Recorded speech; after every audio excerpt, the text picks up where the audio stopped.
Welcome to another edition of the Pucks with Haggs podcast, a proud member of the CLNS Media Network.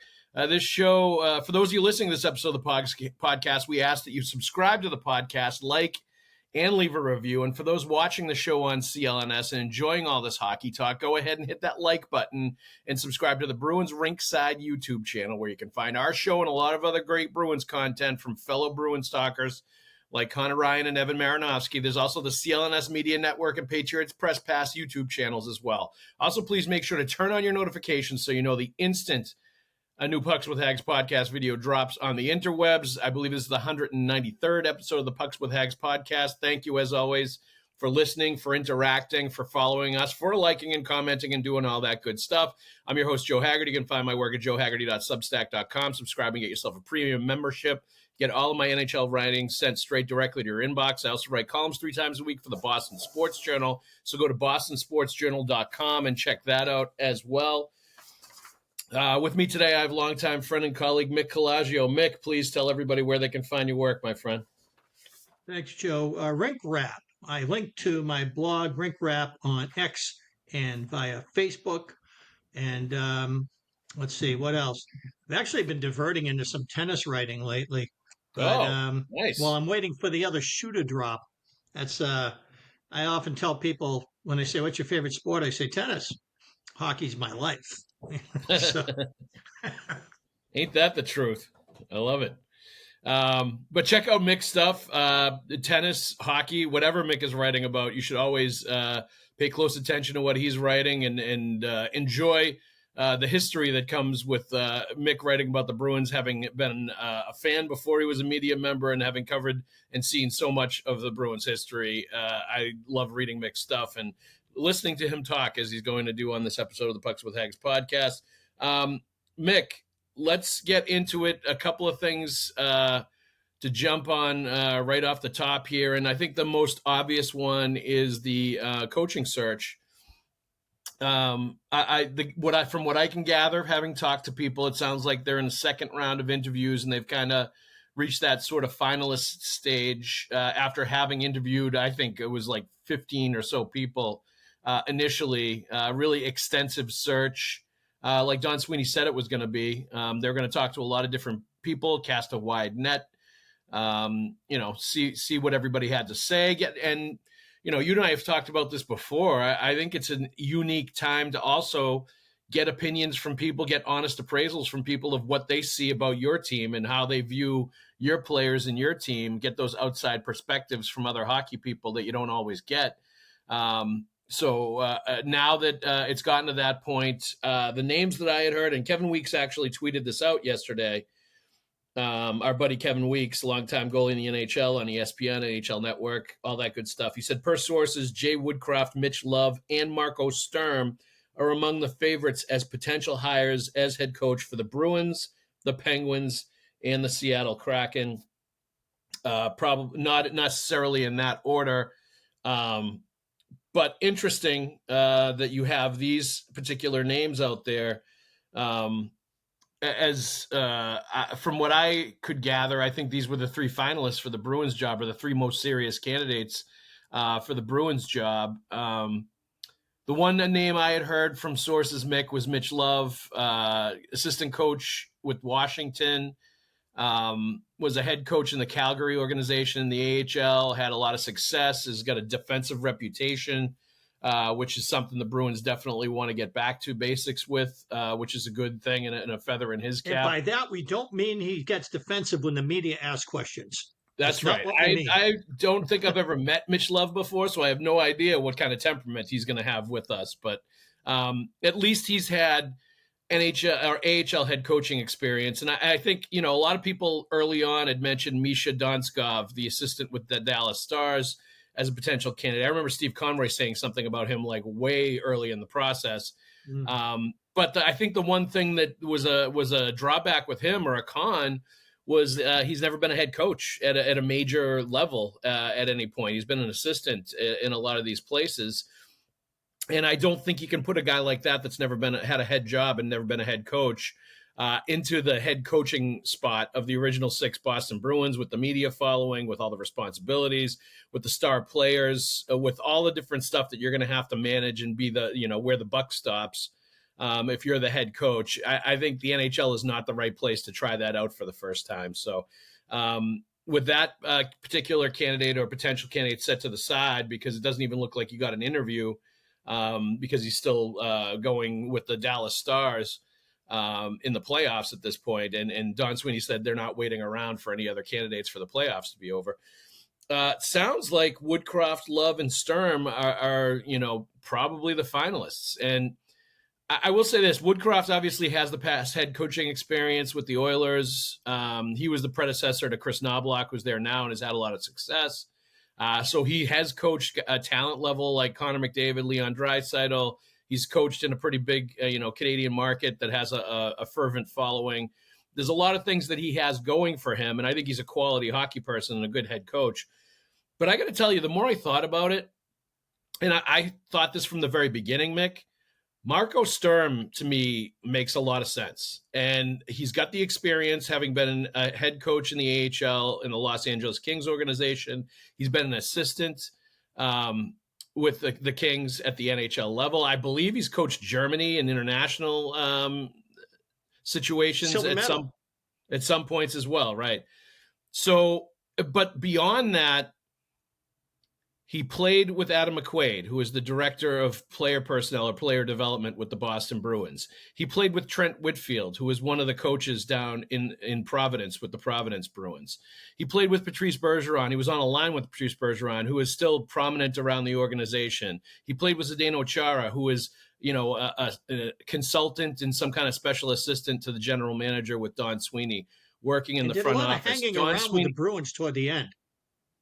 And Don Sweeney and Cam Neely were around when Marco Sturm was here. He scored iconic goals for the Boston Bruins. He was a part of the Joe Thornton trade. He has a lot of little chapters in Boston Bruins history, and I think one of the most important things for the Boston Bruins, for Cam Neely, for Don Sweeney, is to bring somebody in, A, that knows the territory and the landscape, B, understands the importance of wearing the crest and, getting back to the identity of this team and playing with pride and all of that different stuff, and has the experience to be able to come in and do the job. Like, I go back to what I said a while ago, like Jim Montgomery was kind of an outsider hire, and that was really the first outsider hire that Don Sweeney engaged in as a head coach.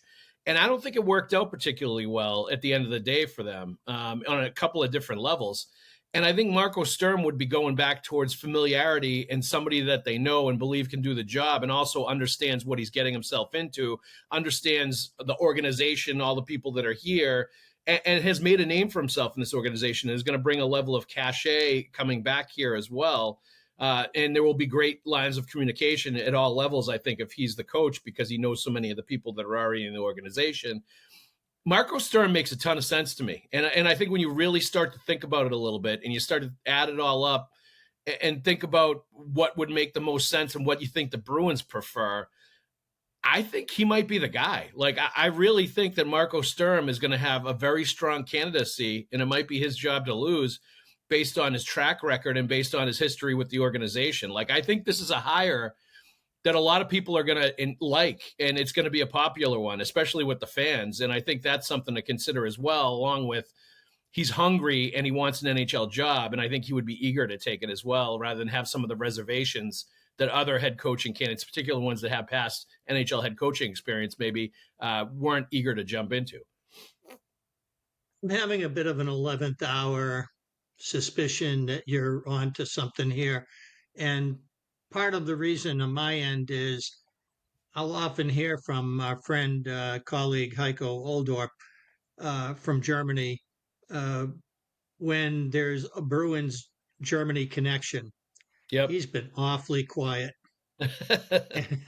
Yep. And the Heiko silence is deafening right now. Yeah. I don't want to go to the extent that I suspect that he knows something that nobody else knows, but I have a feeling that he knows how close this could be. And if there's going to be a guy who's outside the uh, the network of Canadian rights holders who break this news. I'm looking at him Yeah. if it's Sturm. Well, yeah, that would be interesting if that ends up happening. He's a person I always enjoy bumping into when he's at the Garden, Absolutely. covering NHL stuff, and I bump into him at Pure Hockey too because his son is a year older than Finn and plays hockey, and I think plays in Wellesley. So he's like the next town over. So I see him Mhm. at the hockey shop getting like skates and equipment and stuff all the time. So he's a great hockey guy, great hockey family. I would love for that to happen. He's obviously very invested in all the German players in the NHL and coaches and Yep. everything else. So that would be cool. But like just from Go ahead. personal experience, Marco Sturm's a phenomenal human being, a great guy. Was a great player before he hurt his knee and kind of his speed got taken away. What a Like shame. was a lively, fun player to watch. Like played with emotion and passion. Everybody remembers the Sturm face when he scored goals. That like crazy expression he would have on his face when like something good was happening for him, or like Mhm. he was really feeling it emotionally. And he's got two of the biggest goals in recent Bruins history. You know, the goal he scored against the Canadians, where Jack Edwards, in famous this building is vibrating call, Game that was that six. that was that moment, and that was the moment, that was the game that brought this golden era of Bruins that ended up winning in 2011. That was the start of it. That is where it all like sprouted from originally. That groundswell of excitement, that beginning of ramping up to win the cup, of all of those players coming together as a core group that would eventually be a championship team. That goal was like the linchpin of all of that. That's where it all started from, is him in scoring in that particular game that really drummed up the excitement again for the Boston Bruins. And you couple that with him scoring the game winner in the Winter Classic to give them their first The Winter first Classic one. win Yeah, at Fenway. Fenway Park, which was another iconic moment for the Boston Bruins. Like, you know, I think the more I think about it, it makes sense on so many different levels. Like, it's the most logical choice that the Bruins could make based on everything. And I really think his connections to Bruins history, his connections to people in the organization, it makes me feel like it's going to be his job to lose. And if he wants to be the next head coach of the Boston Bruins, it might be his gig. You know, some of this is educated speculation. Some of this is having talked to people. But certainly, I think his candidacy is going to be as strong or stronger than anybody else's, to be that guy, especially if they're going to go down the road the route of hiring somebody that has never been an NHL head coach. I will say though, I had other people tell me to watch out for Mitch Love, and that was a guy the Bruins really liked a lot. So that's something to consider as well. But I'm not sure it's going to be Woodcroft. I think it's going to be one of the other two guys, and those Me are the too. ones whose names I have heard the most when in discussions about this. Right. And if the Penguins, if John Henry outbids Charlie Jacobs for Mitch Love, then then the Penguins will take him from the Capitals. They love to rob their rival anyway. We've seen Brooks Orpik go back and forth between those two franchises. You're right. You can't oversell the Marco Sturm aspects of the years that the Bruins built up after a long dormancy, Yep. new legitimacy, and really kind of got a lot of old fans out of mothballs. It was amazing when the Bruins turned the corner with that 2007-08 team, the first Claude Julien year, and the one that ended with a trip back to the playoffs. Granted, they lost Game 7 up in Montreal 5-0 and were out of the game before it started. That said, that goal that you referred to that Marco Sturm scores, I think it's the goal that makes it 6-5, Yep. and they win, is is always going to be super important because even after that 5-0 loss that ends the season, the next morning the Bruins set the franchise one single day record for full season ticket sales. Yep. They had never ever. I mean, I would have expected this to happen in 1966 or 1967 after the Esposito trade, Yep. but it was that. It was then Yep. slightly bigger building, maybe not as much already there as far as season ticket numbers goes, uh, but still, it's an amazing record that Sturm is a part of. Big part of. And, it's funny when you think about that now 9-10 season where they go up 3 games on the Flyers and lose. The David Krejci wrist injury is obviously pivotal to that, because you Yep. lose him and you lose Miro Shatan, who Yep. goes scoreless after leading the team in scoring to that point. But the other thing is the very beginning of that series, I think it was Marco Sturm's first shift, early first period. He's down in the right wing corner, and it's not even really a contact play. He makes a funny little turn, and next thing he's heading to the bench like something's wrong, and he ripped up his MCL, ACL, both, and it was just a catastrophic knee injury.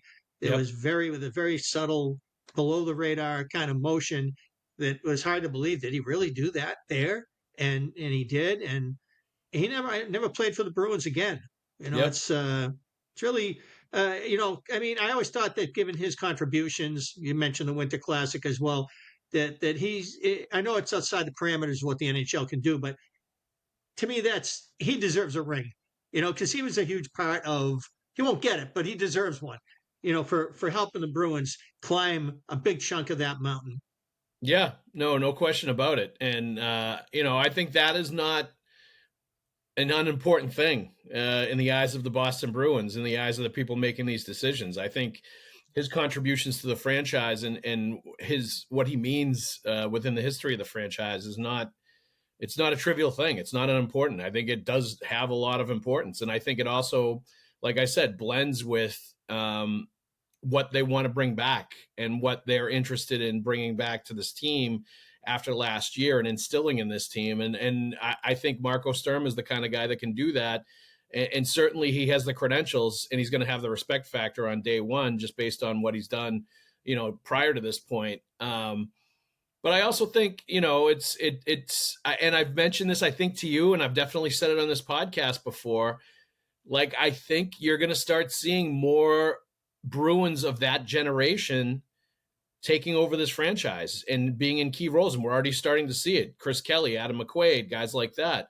Zdeno Chara. You're going to start seeing more of those players coming here and being a part of this franchise. And I think pushing them into the next sort of like era that they're going to be in, where they're going to win a championship. And all of those guys have the credentials. They all won and were part of a nucleus that ended up winning the cup and ending a drought and bringing to this city what it longed for as far as hockey fans go. So I think adding Marco Sturm as the head coach would be another element to that. He wasn't on the cup winning team, but to your point, played a huge role in building the franchise back up to getting to that point. And I think all of those particular individuals, a lot of them are now filtering into front office management type positions, scouting positions, coaching positions, all that stuff. And I think you're going to see a lot of them start coming back to Boston and be a part of raising this team back and retooling this team over the next couple of years. And I think that's only the way it should be. And if you've been around the Bruins enough, you see that's the way they do things. They want ex-Bruins players, people that know what it's like to wear the spoked B, to come in and be a part of the organization and continue what the tradition has been and pay it forward to the next generation of players and make sure that they're learning from those guys. And it's just the way it's done with the Bruins and the way it's always been done. And I think it's the way it will continue to be done. So I think all of that is really interesting. It's going to be fascinating to see how long this takes to play out. And when, they do make an announcement, but I got to imagine at this point, they're within a week or so of announcing who the new head coach is going to be. I don't think it's going to be a long, drawn out process at this point based on, having people in place and going through, second rounds of interviews and things like that and paring it down to, I think, less than a handful of finalists. So all that's going to be interesting. All right. Let's move on to another topic, Mick. We got a long email here from a fan, and bear with me. I'm going to try to get through this. All right. Hey, Joe, I'm a big fan of your podcast and work and appreciate the Bruins insights you provide. If you indulge me, I want to chat a bit about some of your recent podcast topics and end with a question for you. There's been a lot of talk recently about UFAs and RFAs and how Boston can approach those avenues to improve the roster. UFAs will only cost you money, but as we've seen with the John Moores, David Backus's, Matt Boleskis, you wind up with some albatross contracts. Personally, I think Zadorov and Lindholm will become good and will become good and be serviceable players for much of their tenure, but I wonder about the wisdom of jumping into the 2025 UFA market. The big prize, of course, is Mitch Marner, but I don't see a guy like Marner coming in and having the kind of personality and accountability to live up to what would be a massive contract. He'd be under scrutiny from day one. And as a game-breaking talent as he is, I don't think the Bruins would be a great fit for him. The more I watch that playoffs, I kind of agree with what he's saying. I don't think Marner is the guy, and I don't think that would be the right choice if you're going to spend all that kinds of money. There are some other names out there which would help fill out the roster, but again, a lot of money for players that don't catapult you into contention. This team is too flawed and in need of talent up and down the roster. Free agency, in my opinion, is not how you rebuild a sustainable franchise. You can add a nice piece to complement your core, but those real core players almost never make it to free agency anymore. And if they do, it will be in 2026. McDavid, Panarin, Necas, Eichel, etc. I wouldn't count on all of those guys making it to free agency in 2026, by the way. Save your money, Boston, and hope for the best. Regarding RFAs, I've heard a lot of talk about offer sheets, and it's a viable way to bring in young talent by hamstringing a cash-strapped organization. St. Louis really did a number on Edmonton last year. Good on them. There are some very interesting names out there. How do you pronounce? Will Cooley? Cooley, Nyes, that would really inject some youth and talent into Boston's lineup. But when you get to the compensation required for some of these players, you really need to ask yourself how good this Boston team is going to be next year. I think if everything breaks right, they're a fringe playoff team. Yeah, but I would say that they're not necessarily doing it for 1 year. If they're going an offer sheet and bringing in a player, that's going to be like I would suspect it's at least a 2-year plan to retool back into being like a decent contender status. So it goes beyond the one season. But bottom line, that's fine. I don't mind taking a step back to retool and bringing in the next core players. But if things do not break right, Boston will be a lottery team again. I don't see that happening. Do the defensive woes get fixed? Is Swayman who he thought he was? Can anyone other than 88 score on a regular basis? Does Hampus Lindholm return to form after a serious injury? Do any of the next wave of players, Patra, Lysell, Minton, Lachmelis, etc., really pop? Some might, most probably won't. And then you've got Vinny Lettieri on your third line again. If Boston is a lottery team in 2026, then you've just given a first-round lottery ticket and a high second-round pick for one of those RFA players. Maybe more depending on the compensation. So what am I getting at? Boston needs to address building this roster, A, through the draft, and B, through the trade market. Drafting impact players, this is where Boston needs to really improve. Yes, they've been successful finding talent in later rounds, but they need to stop thinking they can outsmart the league with their first-round picks. They also need to stop drafting third-line players in the first round. It's the trade market where Boston can get creative and really take advantage of their current roster cap situation. Rather than burning money on UFAs or burning draft capital on RFAs, take advantage of teams that are cash-strapped or have contracts they want to move on from. My question is, what do you think of this approach? And let's start with someone like Jonathan Huberdeau. Now, and this is important, I'm no Huberdeau apologist. I'm not in love with the player, and I'm only using him as an example of how Boston can use their current advantages to maximize resources. Huberdeau, good player, ugly contract, is a former 100-point forward who has been underwhelming in Calgary. Adding to this is the fact that his former team and the guy he was traded for is on the cusp for the third straight finals appearance, while Calgary has been mired in mediocrity. Calgary would sure love to get out from under the remainder of this contract, 8 years, $84 million with 6 years remaining. Maybe if you take this player out of Western Canada and put him back in the East, playing in the same division as his former team, he has a chip on his shoulder and returns to a level close to his former self. He had 62 points last season, which would have put him second on the Bruins. He could be a line driver playing alongside Zacha and someone who's willing to shoot the puck. Calgary currently owns the 18th overall pick in the draft. Would they be willing to eat some money and package that pick to move on from Huberdeau?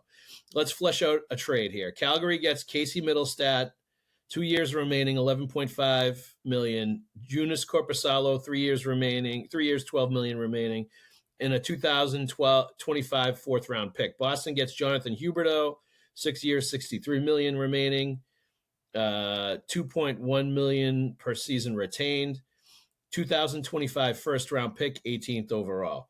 Joonas has not been happy with his playing time in Boston, while Calgary could use some stability in net, sign a backup goalie, and let them battle it out with DiPietro and Bussy. Middlestat seems out of place here in Boston. With Zacha, Patra, Minton, they have players that can fill that 2C role or youngsters that you want to get a look at. With those two contracts moved along and Calgary retaining 20% of Huberdeau's salary, you have a wash for the next couple of seasons. Huberdeau's contract is not attractive in terms of a potential buyout, so Boston is taking on the risk of those later years, but I've heard rumors that his dip in production has a lot to do with the system in Calgary and not so much from a decline in play. Again, Huberdeau is just an example of a distressed asset that can net you more draft capital. Don't spend money on Band-Aid UFAs. Don't spend draft capital on RFAs. Do keep your draft picks and use them wisely. Do use your salary cap space as a weapon to leverage more draft picks or young talent through trades. Don't spend to the hilt this offseason and save some cap space for the trade deadline. Exact bigger return from teams.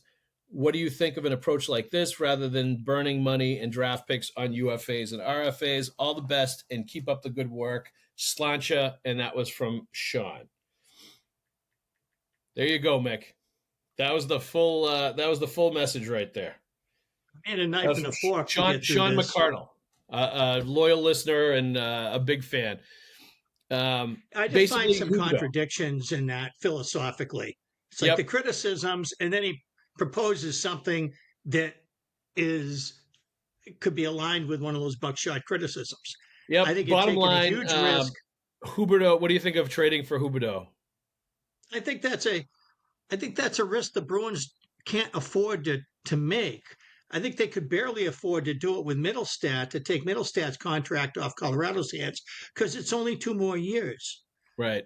I don't think you'd take any chances on a player that maybe we can apply LSS and resuscitate this player and get the best, get him revived in a different situation. How do we know that the Bruins will be the one that succeeds at that? I just don't agree with an approach that goes for a player who's going to be core to your team, make a huge piece of money, and be a central piece of whether your trajectory over the next several years on that basis. The money is the sticking, or the cap space is the sticking point with you, most likely. I think the term, contract, the term is the sticking point with me. Like Mittelstadt, he obviously needs to elevate his game in order to be the next player that the Bruins acquire and make better than he was in his career prior to, a la Hampus Lindholm, or Pavel Zacha, Morgan Geekie. And if Mittelstadt can respond, then he has a career with the Bruins and an extension coming. If Mittelstadt continues to meander in his career and does not show the signs of a guy who can catch some fire with Boston and really kind of buy in, and change as necessary and grow his game as he enters his prime years, then at least the Bruins aren't attached to that. I don't feel strongly enough about Huberdeau that I would dig into somebody on that kind of basis with term. Okay. Before I get into my take on this, I'm going to remind everybody that you're listening to this episode of the podcast, Bucks with Haggs podcast. We ask that you subscribe to the podcast, like, and leave a review. And for those watching the show on CLNS and enjoying all this hockey talk, go ahead and hit that like button and subscribe to the Bruins Ringside YouTube channel, where you can find our show and a lot of other great Bruins content with fellow Bruins talkers like Conor Ryan and Evan Marinofski. There's also the CLNS Media Network and Patriots Press Pass YouTube channels as well. Also, please make sure to turn on your notifications so you know the instant a new Pucks with Haggs podcast drops on the interwebs. All right. This is my thought here. I actually like this idea because what you're going to be trading away is 2 contracts you want to get out from under anyway. Korpisalo and Mittelstadt, right? Like, I did not love Casey Mittelstadt in the short time that I watched him play here at the end of the season. Like, I could appreciate the skating. I could appreciate the skill level. He made some plays. I certainly think he's a talented offensive player. I just didn't think he was consistent enough. I didn't think he had a hard enough edge that he played with. I certainly don't think he was paying any attention to like defensive responsibilities whatsoever. I did not see a guy that I feel like really is a Bruins type player or is going to be an asset as a center on this team. And I can see why he was traded a couple of times. So, like, I'm perfectly okay with trading him somewhere else. Korpisalo, I think, is fine, but he's like expensive as a backup. He's on the higher end of what you're paying a backup to be. And if he wants to play more, you might be better off trading him than, listening to that for the next 3 years. So, and if it turns into you're taking on Huberdeau's salary because Calgary wants to dump it or would like to get rid of it, you're going to be able to ask for a first-round pick back. Like, that's the going rate for taking on contracts like that. So that makes a lot of sense what he's saying. And if you could get Huberdeau at a reduced rate, and even if it's long-term, and you could get a first-round pick, and you're trading nothing away that's of like real value to your franchise and, you know, where you're going, I think you make the gamble that he's going to get his game back and he's going to be a pretty serviceable player at a reduced rate for the next handful of years, particularly with the cap going up over $100 million a couple of years from now. Like, the cap is going so far up that Huberdeau is not really going to be that much of a strain on your salary cap by the time it goes over 100 million, like 2 or 3 years down the road. And from what I can gather and the people that I had talked to about Huberdeau, like, consistently, he was an East Coast guy. He did not like being traded out to Calgary. I don't think he's particularly happy out there. Certainly he's playing that way. And that bringing him back east, I think, would get the best out of him. And I think would, you know, maybe he turns into a player that is a better fit than Lindholm in that 1C spot, if that's where you wanted to put him. Certainly, I think he is a guy that has performed in the Atlantic Division, has had high-end skill, and is a better, I think, fit as a top six. Better fits the profile of a top six forward that you need to bring in. They need a couple of top six forwards. There's no question about that. After trading away Coyle, after trading away Marchand, after losing DeBrusk the year before, they need at least 2 top six forwards to bring into this team, at least. And he's a guy that would fit that profile. Even like he mentioned, like he would have been second on the Bruins. What's that? What motivates Calgary in this case? Theoretically, why does Calgary want to do this deal? To get out from under the contract. If they think he's not a player that's happy there and he's never going to be as good as they thought he was going to be, I think it would be to get out from under the contract and start over again. That would be the motivation. Like that, and that's a big leap. 28 goals. Right. So is he really like that distressed, or is it somebody that they're going to be willing to give up a first round pick for? I don't think so. You know, that's the bottom line. Is I don't know that Calgary's going to be that desperate to get rid of him, that they're going to do all this what he's proposing. I think if they did want to do it, you'd do it in a second. I would do it in a hot second, but I just don't think Calgary's going to do it. I also don't think the Bruins goaltending is a problem that needs continued solving. I kind of feel like they got what they want. Korpisalo is competitive. The Bruins were a mess. He was playing well. He thought he deserved more. He was honest about it. Good. Yeah. Now let's go back to work here and let's be more equitable now that the mission is not compromised anymore by the terrible circumstances under which the season began this past season. You don't have a situation where Swayman's going to miss his camp. You have a situation where it's going to be a square start, no pun intended, and then the chips will fall and guys will play what they ought to be playing based on that. It just was a really screwy year. It was a situation where they went out of their way to try to get Swayman going before he was up to it. And a lot of things weren't up to it. And Korpisalo was affected by that. And he didn't like it. Don't blame him. I don't think that that's a reason to trade the guy. No. And I do think, like, if they're going to try to get back to the Ullmark Swayman dynamic of, like, you know, a 1 and a 1A or 2-headed sort of goaltending situation where they're competing with each other, they do have to play Korpisalo more. And he might be the right guy to create that kind of situation, you know, because he's played so much in the league and he's kind of he's a bona fide NHL goaltender. So I think if they want to get back to the way it had been, he might be the right guy, and maybe they don't want to move him at all. And they envision him and Swayman as being a 1-1A situation that will be what they were when they were at their best. Let me ask you this, Mick. How much do you take from the World Championships that just ended that were good for the Bruins? No question about it. Swayman was excellent, finished 7-0. They won the gold medal.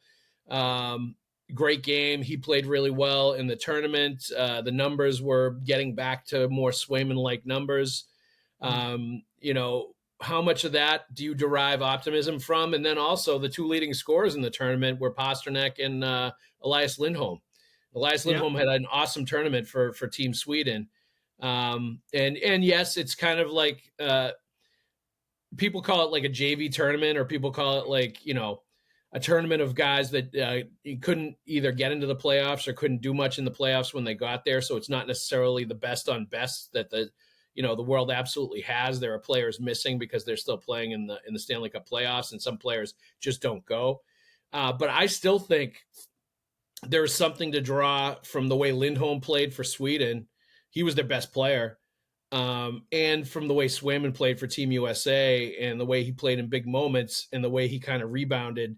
And Andrew Peak, for that matter, played really good for Team USA as well. Mason Lowry played well early, did not see playing time in the last few games, as a couple of guys, also veteran guys, came from eliminated teams and kind of took more spots or more playing time. But I think there's a lot of encouraging things that developed at the World Championships from a Bruins perspective. I agree, especially since this Worlds was populated with a lot of guys who otherwise would not have gone, but it's Olympic year next year. Yeah. And I think that really put the Worlds on the table for a lot of veteran players who otherwise would have said, I'm kind of sore, this hurts, that hurts. I think I'm done, and take their summer. A lot of those guys went this year, and I think that intensifies the competitive level of the tournament, Yep. and thereby lends cred to the performances that we saw from members of the Bruins. I got to think Buffalo's pretty encouraged too by what they got, Oh, yeah. that there are teams that you hockey. Wait, I Tage know Paul Thompson is Maurice. just beautiful to watch shoot the puck, isn't he? Yeah, Jeez. and Paul Maurice famously says he doesn't believe in momentum, and I understand the context in which he says that. That said, how often do late season acquisitions or call ups or players that bloom that carries over to the next season?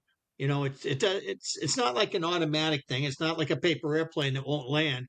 It's Yep. just that these are trajectories that Elias Lindholm was playing a hell of a lot better with the Bruins toward the end of the season than he was Yep.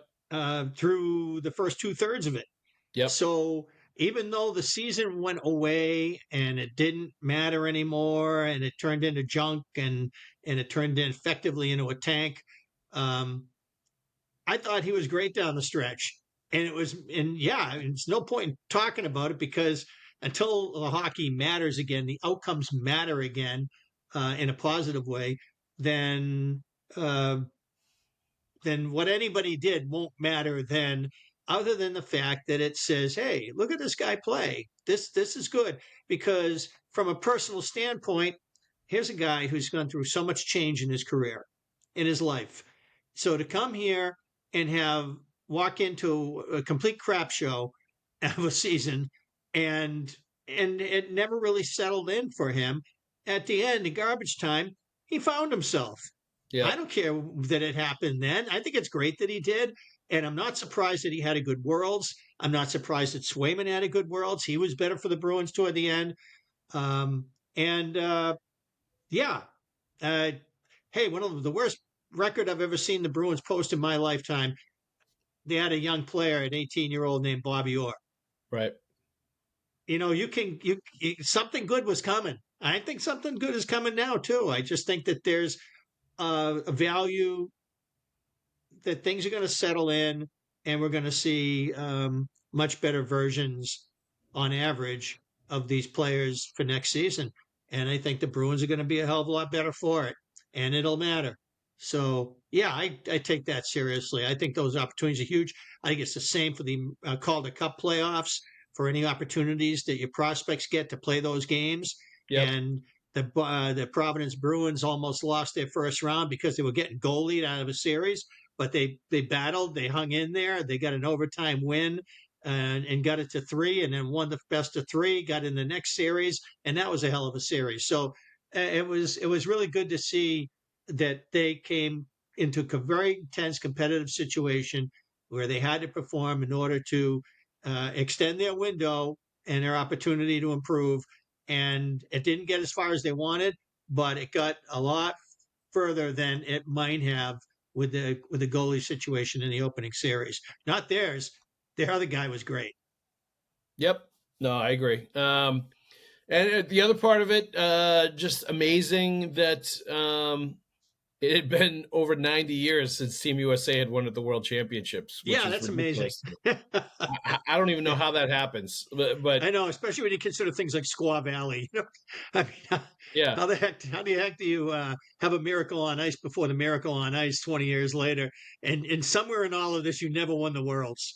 Well, because I guess maybe it's changed as far as like players wanting to go and play in that. You know what I mean? For a long time, it probably was guys just didn't feel like going, and it wasn't something that they, many gravitated towards after their NHL season was over. It just wasn't worth it. And I think it's become a point of pride with the American players now. They're starting to view themselves as an international powerhouse hockey-wise, and they're really starting to see themselves in a different light as far as winning all these international competitions and, getting USA Hockey on the medal stand as much as possible. And I think you're starting to see that more and more, especially like you said, a year before an Olympic year. But I think in general, I think you've started to see, I think in the last 5-10 years, and it's coincided with the U.S. national team development program and what that's turned into too, that it's a whole different ballgame now for USA Hockey than it used to be. Do they still have the Spengler Cup? Yeah. Yep. I mean, that tournament there is like the epitome of the other international hockey tournament that kind of is sort of like, a bunch of guys who are either career AHLers or fringe NHLers or somebody who played out the string in France or some non-hockey country. And those would be their opportunities. I just think that in a bloated NHL with 32 teams trying to win one trophy, that every competitive platform that the league's teams via with the limits of the collective bargaining agreement, anytime they can get their players to play in these events, they figure those are developmental opportunities for their guys to build their team, build their culture, build those players' careers, future, all of that stuff. I think the importance of all of these tournaments is just going to keep on rising. Yeah, no, I think so too. Mick, thank you very much for joining us. Let's thank everybody out there for listening. And for those of you listening to this episode of the Pucks with Haggs podcast, we ask that you subscribe to the podcast, like, and leave a review. And for those watching the show on CLNS and enjoying all this hockey talk, go ahead and hit that like button and subscribe to the Bruins Ringside YouTube channel, where you can find our show and a lot of other great Bruins content with fellow Bruins talkers like Conor Ryan and Evan Marinofski. There's also the CLNS Media Network and Patriots Press Pass YouTube channels as well. Also, please make sure to turn on your notifications so you know the instant a new Pucks with Haggs podcast video drops on the interwebs. Mick, thank you very much for joining us. See you at the rink. Everybody else out there, thanks for listening. We'll see you at the rink.